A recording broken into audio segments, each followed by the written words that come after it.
We acknowledge that we are gathered in the lands of Treaty 1 territory and that Manitoba is located on the traditional and ancestral lands of the Anishinaabe, Anishinaabeg, Innu, Denessalian, and Dakota Oye nations.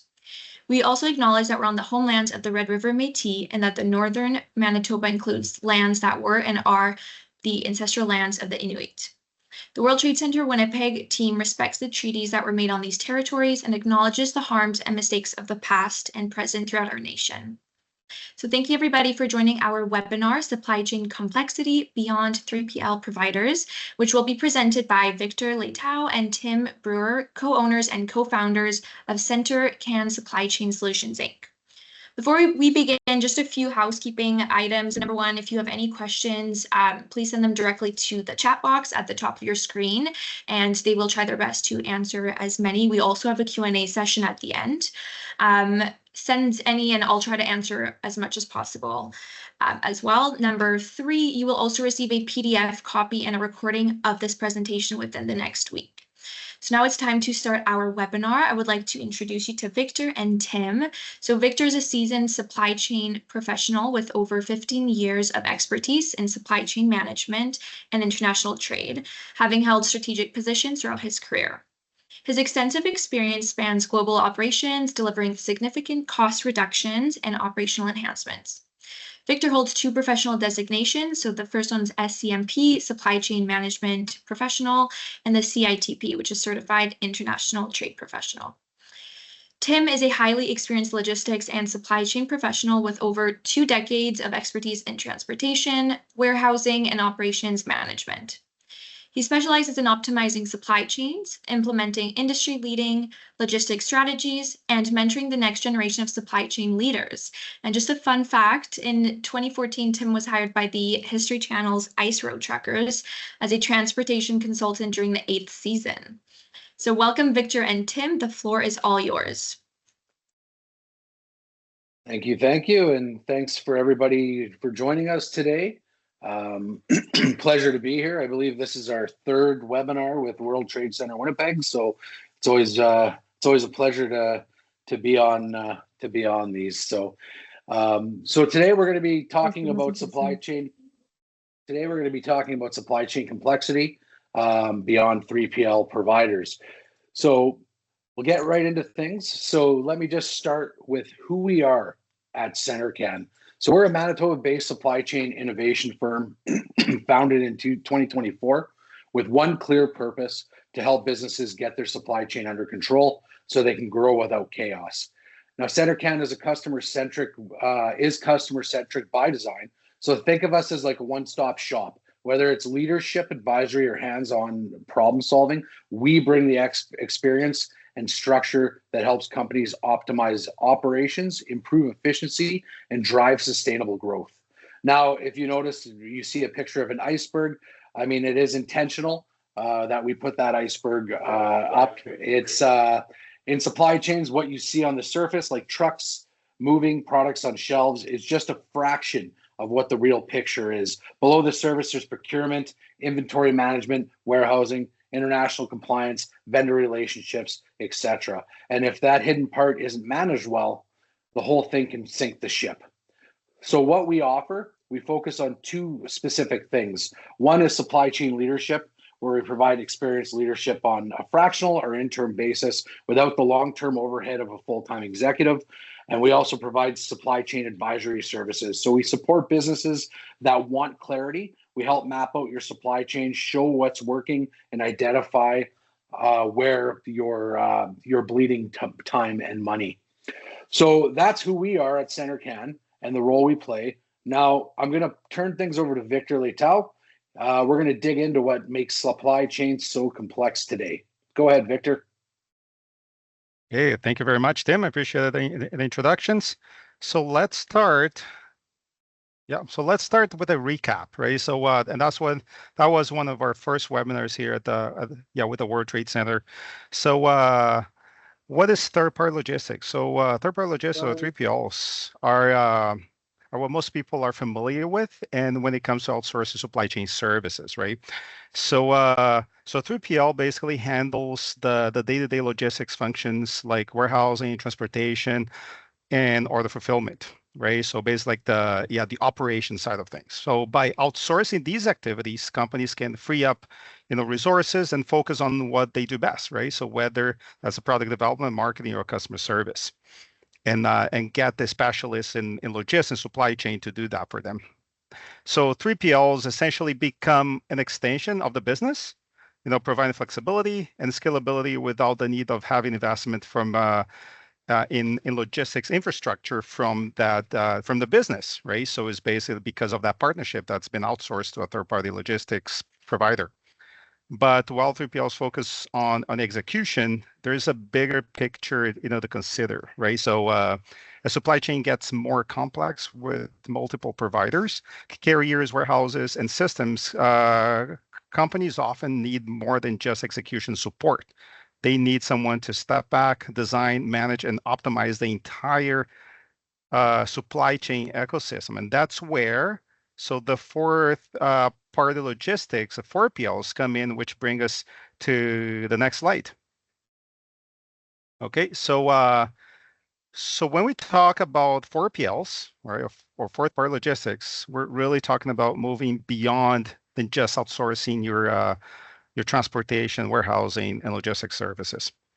A 4PL acts as a single point of contact for the client, right? So instead of juggling multiple vendors or like different 3PL providers, carriers, and warehouses, so on. So so the 4PL steps in to design and manage that and optimize the entire supply chain for on its client's behalf for the client. So things of a strategic partner, not just as a service provider. So a 4PL can manage not only logistics providers, but also IT systems, procurement functions, inventory strategies, demand forecasting, and you name it. So this creates a fully integrated supply chain ecosystem with the visibility across every moving part of the supply chain for that customer. At its core, so a 4PL delivers end-to-end supply chain management, right, or ultimate supply chain management. So that means handling the planning, the execution, and optimization of operations, so the client can focus on their business while the 4PL ensures efficiency, cost effectiveness, and resilience in the supply chain. Okay, and then so let's go to 4PL procurement strategies. When we look at a procurement strategy, there are a few key areas to focus on. So firstly, supplier selection qualification. We start by measuring vendor performance and conducting supplier assessments, right? So this ensures we're not just picking partners, but picking the right partner. And that's extremely important for a business to develop the right partner. So they ensure there's liability on the partner side, and they ensure they have the capabilities needed to grow with its customer.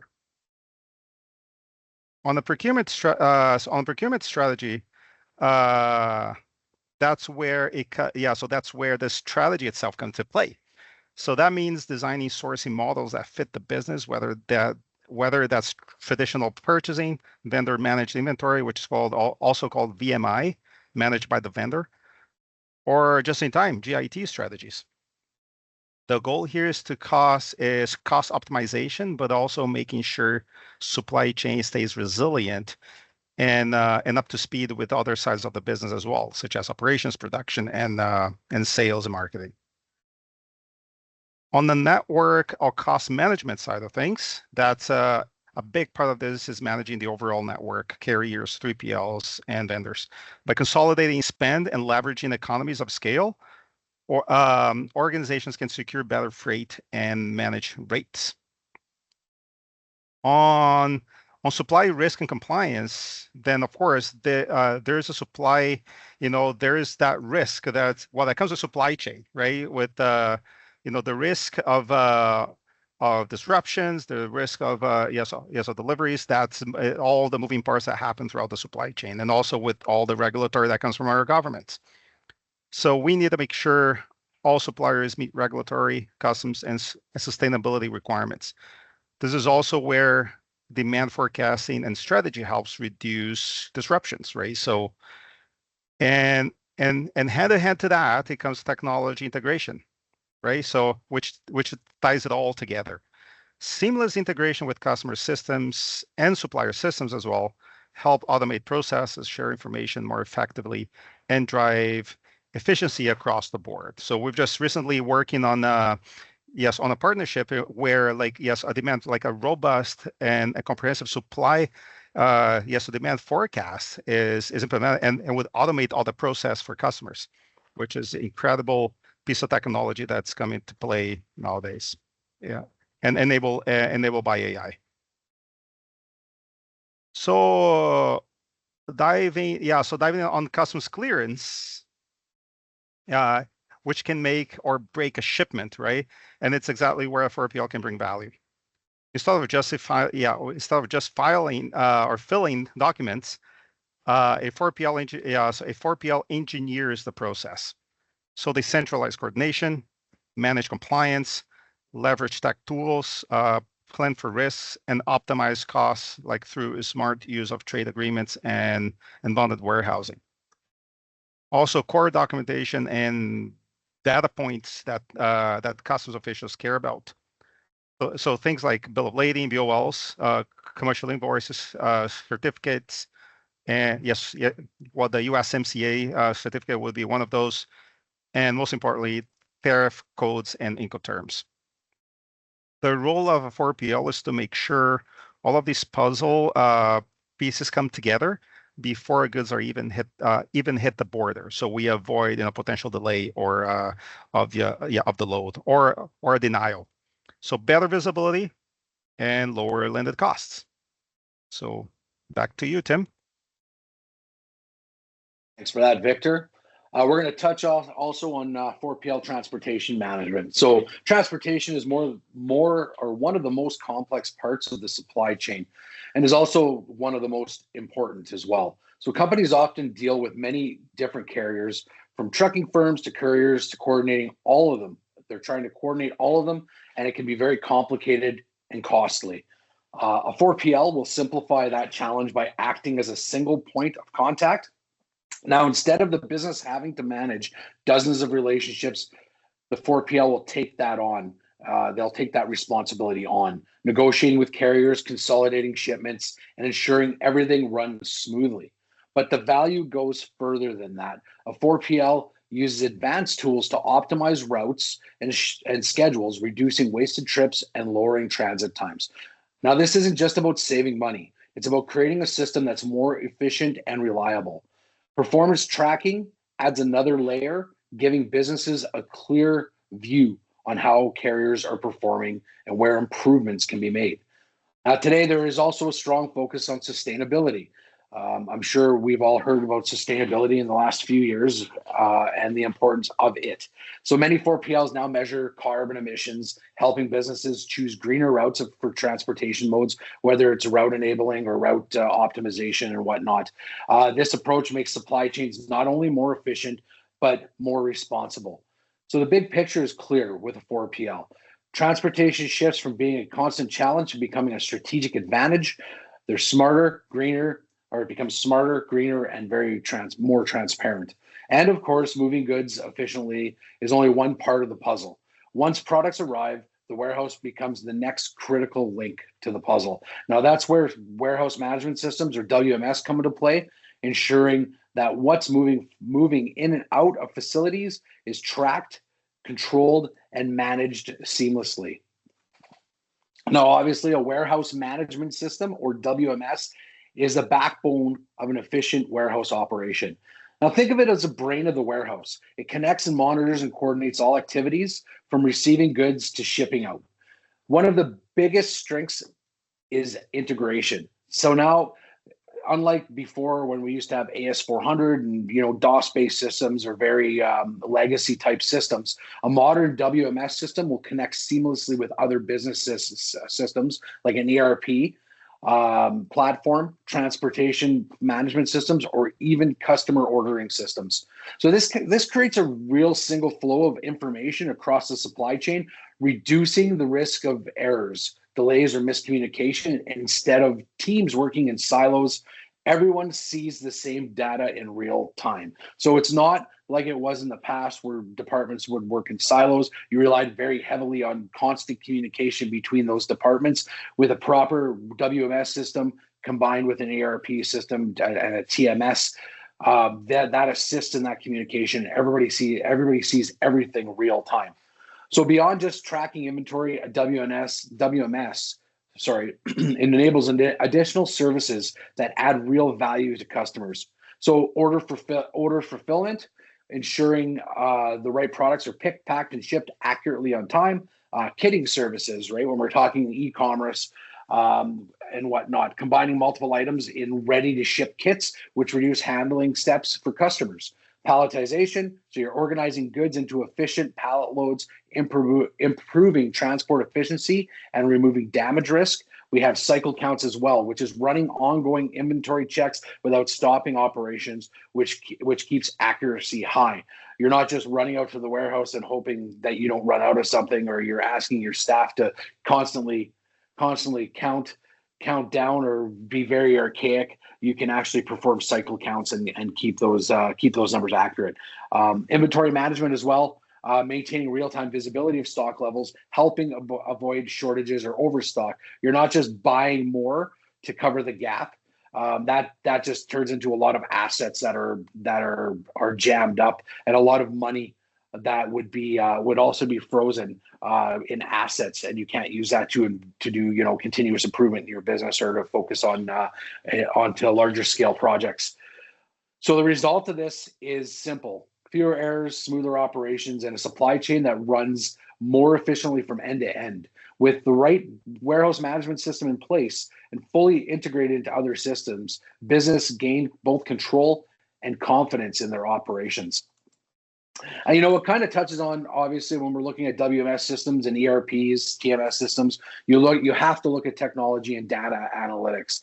I mean, this is the game changer, especially with technology now and AI and whatnot. So technology is transforming supply chains from reactive. It used to be a very reactive process back in the day to a predictive supply chain. So the real value comes when systems are integrated and automation takes over the tedious work. So through API integration, systems can finally talk to each other, as we talked about with WMS and ERP systems and TMS systems combining together, and they can all talk to each other. You pair that up with something, let's say AI, and suddenly repetitive tasks like data mining, reporting, status tracking are automated. So it kind of leaves that grunt work out of the supply chain professionals' life. And I know, being within the supply chain transportation logistics field, and Victor can attest to that as well, when you're really working on digging up data manually, it's a very time-consuming process, and where your efforts could be focused elsewhere, into real focus, into doing better things when you're studying your supply chains. Supply chain professionals, like I said, they're not stuck pulling those spreadsheets anymore. They can focus on decision making and interpretation.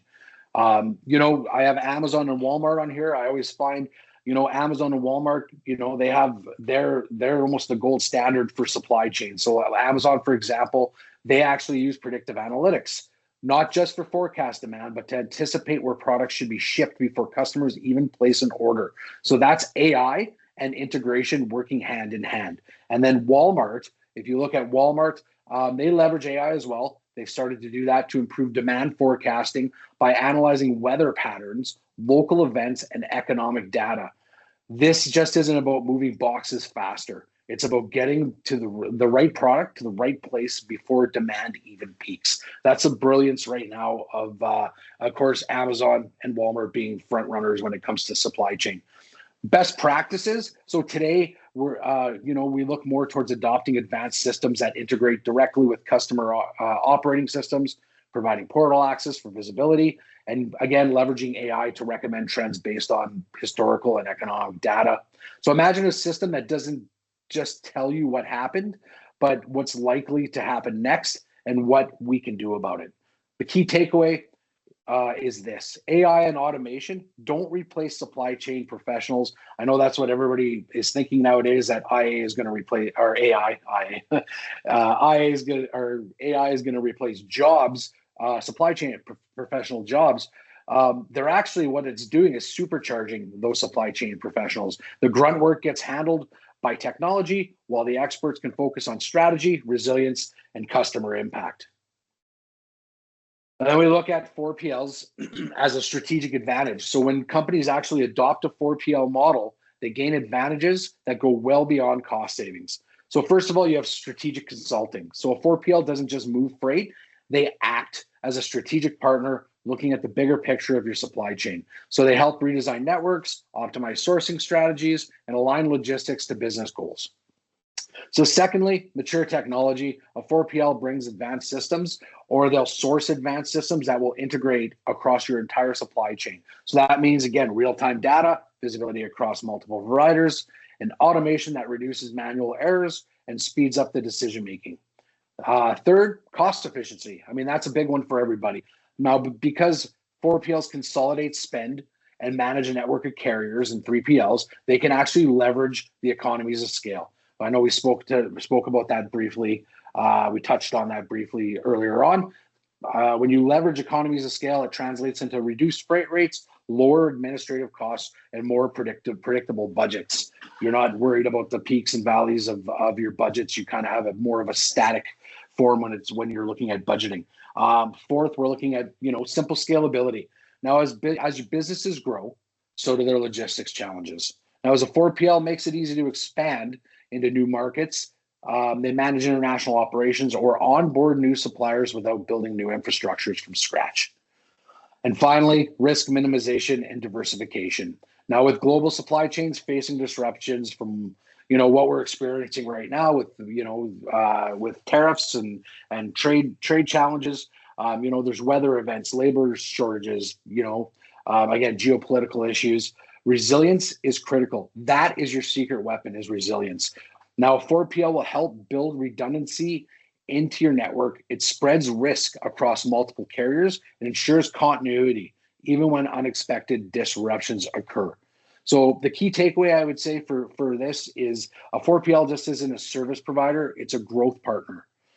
They bring strategy, tech, scale, the scale and the resilience needed to turn logistics from a cost center into a true competitive advantage.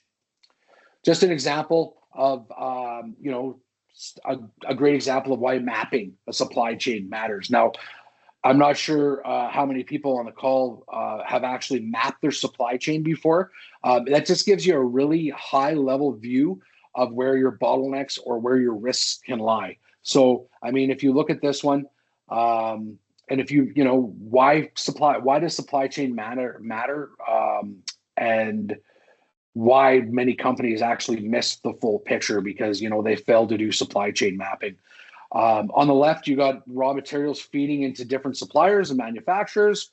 From there, materials flow into production plants and then on to finished good manufacturers, and eventually through distribution centers and dealers before they reach the end consumer.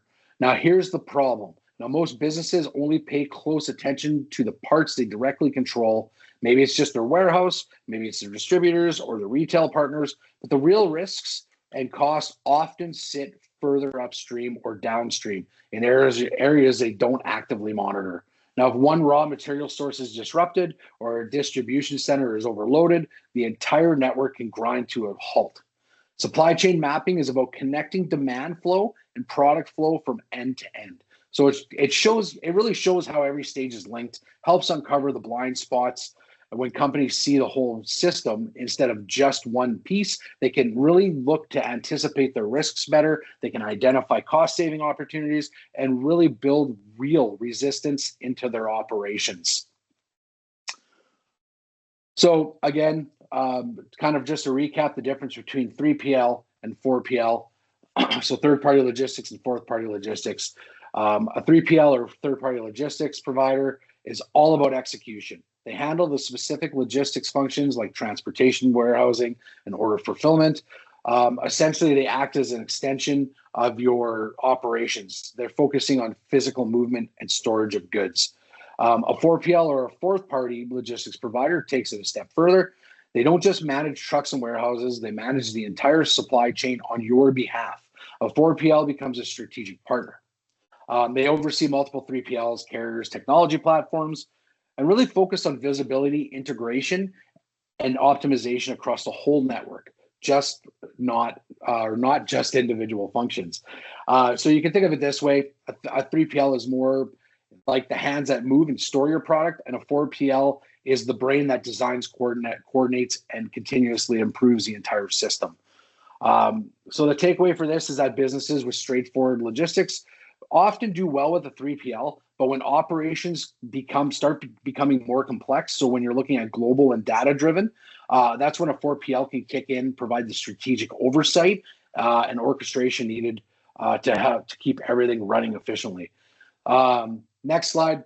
It's probably one of my favorites. It says your supply chain is only as strong as its weakest link. Don't be that link. So I mean, at the end of the day, the importance of a 4PL comes down to three things: visibility, strategy, and resilience. A 4PL gives businesses end-to-end visibility across their entire chain, not just the parts they directly control. That means no blind spots and the ability to anticipate risks before they become disruptions. Now, they bring strategic oversight, managing those multiple 3PLs, as we talked about, the carriers and systems under the one umbrella. Now, instead of juggling relationships and firefighting problems, companies can actually focus on growth while the 4PL ensures everything works seamlessly together. You get to focus on your core business. And finally, they build resilience by diversifying carriers. That's a secret weapon right there, is the building of supply chain resilience. You're diversifying your carriers, you're embedding sustainability, and you're using data-driven insights. A 4PL can really help companies adapt quickly when the unexpected happens, whether it's global disruptions, rising costs, or new customer demands. Big takeaway: 3PL can move your goods, but a 4PL moves your business forward. It's not just logistics management, it's supply chain leadership. Now, again, if you can't see the full picture, you miss the full problem. So again, we go back to the iceberg that we started with. So the iceberg shows us the truth. If you can't see that full picture, you miss the full problem. Most companies only see what's above the surface, as we talked, right? Yeah, you look at the warehouse risks, the inventory issues, the bottlenecks, but the bigger threats, which are like supply chain failures, carrier delays, even cybersecurity risks, regulatory hurdles, like what we're facing right now currently within our world. Those are the things that kind of lurk below the surface, and again, that's what constitutes in sinking ships. So every new partner you add actually multiplies the complexity. So that's why resilience is no longer optional in business. It's a strategic necessity. So we've seen how fragile things can be. So for example, let's go back to COVID. So when COVID was at its peak, it was shutting factories down. Even like the Suez Canal block, when the Suez Canal was blocked, that blocked 12% of global trade. 12%. Unbelievable. Even Maersk's cyber attack back in 2017, that took out 76 of their ports. It's things like that. They're not small issues. Those are iceberg level risks. So it's exactly where 4PLs step in. So a fourth party logistics provider will act as that single point of contact. So you see the entire picture, not just warehousing and transportation, but like Victor stated at the beginning of our presentation, they see the whole ecosystem. So a 4PL designs, manages, and optimizes your supply chain end to end, and that means integrating IT systems, procurement, inventory strategies, and logistics providers, so you can actually stay resilient while still running efficiently. And that's also where the consulting piece comes in. So at CentreCan, we help companies uncover the blind spots below the surface, help map out the risk, and build strategies that balance efficiency with resilience. It's all about taking control of your supply chain instead of letting it control you. So to wrap this up, running lean is important, but running resilient is critical.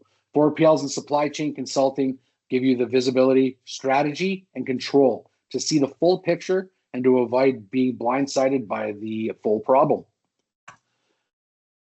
And that does it for the presentation, and we'll open things up to questions. Thank you. Thank you so much, Tim and Victor. If anybody has questions, they could either unmute themselves or even just put it in the chat box.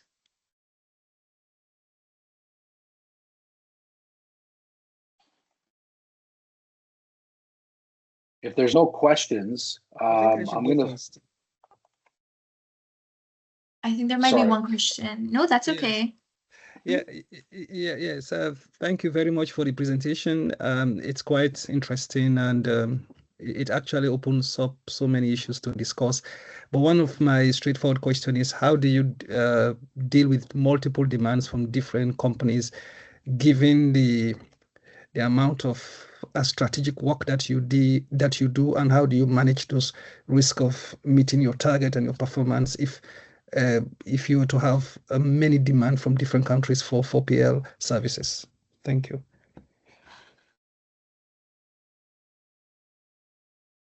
Sorry, I'm on mute there. I kind of caught a little bit. You broke up a little bit. Was that Amadou? Yes, precisely. Can you repeat that question a little bit, Amadou? You kind of broke up a little bit there. Yeah, no, I was just saying that given the complexity of 4PL services that actually borders around strategic planning and all of these things, coordinating all the functions of 3PL, how do you deal with multiple priorities from different companies, given the size of your team or given the amount of workload? So how do you deal with all of this, in order to stay current with your supply demands and all of those things? So that was just I was just trying to ask. Okay, I understand. So I mean, as the saying goes, right? And I mean, it's not this simple, but how do you eat an elephant, right? One bite at a time. So as a 4PL, I mean, the big thing is strategizing, right? See where your threats lie, see where those critical points lie when you're working with multiple different companies that are all demanding different priorities, obviously, from you or from your company. I mean, which one is the most critical at this point, right? We're looking at things that are going to be immediate bottlenecks. We're going to be looking at things that that are going to stop you or put a halt to you immediately.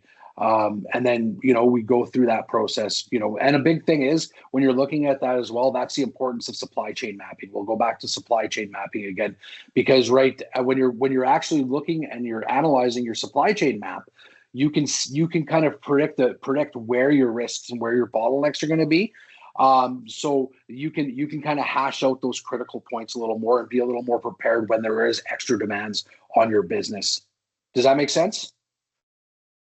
Yeah, it does, because the reason why I'm asking is there's a lot of supply chain disruption around the world, Absolutely. dictated by risk or forces that you cannot control. So Correct. and then also maintaining reliable supply chain for business continuity is very critical for individual businesses, and so those are threats that really have to be carefully planned for and mitigated. But then, no matter how sound your mitigation strategies, these forces are just out of control. We see, for example, the threat around the Red Sea with the bombing of vessels and all of those things. It disrupts, right. And also the increases in prices.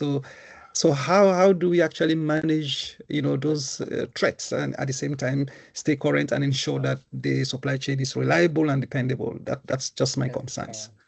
Nabdu, yeah, I can answer a little bit to that, and that goes back to our last webinar, right? Can you guys hear me?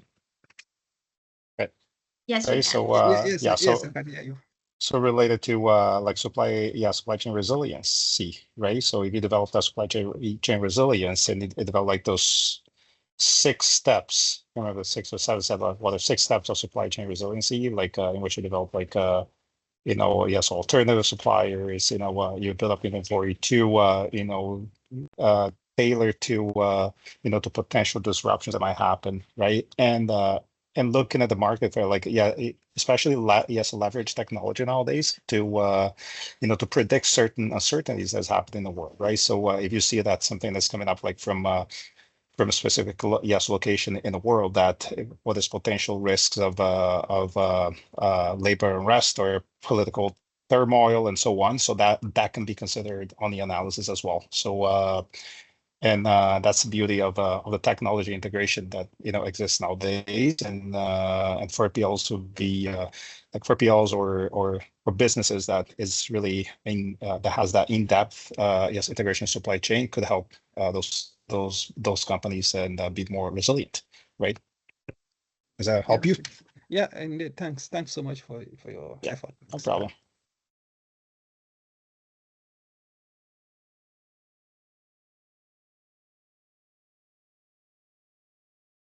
I also put in the chat our email address as well. If there's some shy people out there that don't want to maybe necessarily put things in the chat or ask us, you can email us at consulting@centrecan.ca. I put that email address in the chat as well. I know it's a lot of information to process. I actually have one question. It's more like a personal question, but if you had to choose, which area do you think is the most complex for you both today? Like, would it be supplier, relationship, risk management, or any other?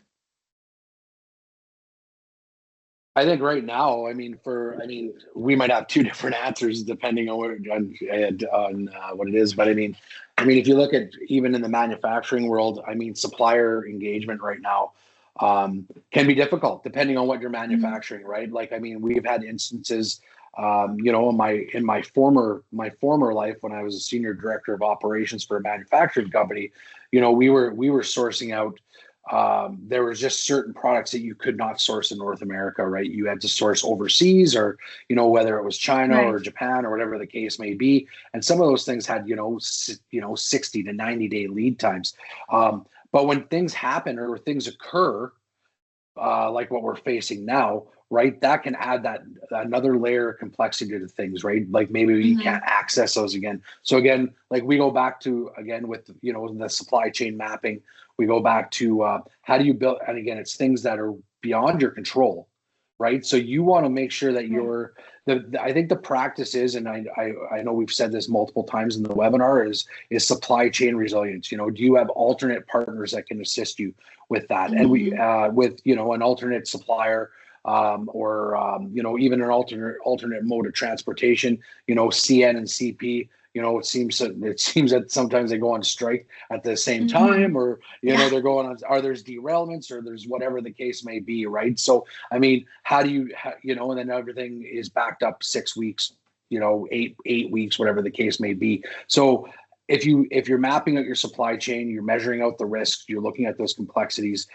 you have to be able to play devil's advocate, so to speak, and be able to plan for those disruptions. Victor, you can add to that as well. Yeah, so I totally agree with that. Like, and those companies that built that resilience, yes, over the years, and were better prepared for for what was coming, and it's in a better shape now, right? Especially with all the disruptions that are happening, at the moment, right? So, and I've seen a few companies just here in Manitoba, like on both spectrums, right? So one was pretty well prepared for for all the disruptions coming out of the US. They foreseen that, so potential made in America, policy, which started like way before Trump, right? So, and then they decided to to be more resilient and build a plant, like a subsidiary in the US, right? So and that was a tamper-proof against the tariffs that was just recently implemented, right? And that gave them access to a lot of different suppliers as well. That was just in the US, so it opened up the doors for more opportunities, right?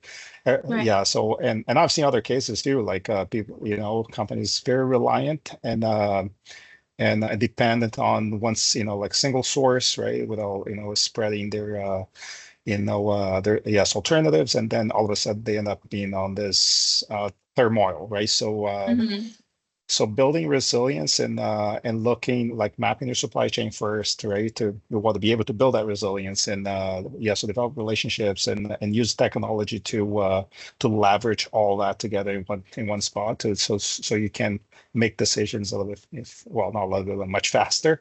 Right. It's key, right, in today's world, right? So Mhm. I think to add to that as well, Victor, you can look at the federal government right now with their procurement policies and their procurement standards, or we're dealing, if we want to talk single source, we deal a lot with the US in trade. And, now Canada is looking for other alternatives, right? But I mean, it's kind of that we're kind of forced to look for other alternatives now when we probably should have looked at that, years and years and years ago. But here we are. And it kind of, I mean, the trade barriers and everything else that are occurring, I think at the end of the day, that's really helped Canada or federally and like to expand their global reach and to look for global trade partners as well. So I mean, the federal government's also been learning from all this as well. So Yeah. I mean, maybe Victor and I should go there and teach them about resilience. No, I agree. that's a good answer. Thank you so much for both of your answers. I don't know if anybody else has any more questions, but please feel free. If that's it for questions, though, I did include a couple of events and webinars that World Trade Center Winnipeg is putting on. And then again, also if you are shy and have questions, pretty sure Tim included the email and everything. So thank you to everybody who joined this webinar, and thank you again, Tim and Victor, for having delivered this insightful presentation. Thank you for your time, and hopefully we'll see everybody online again soon.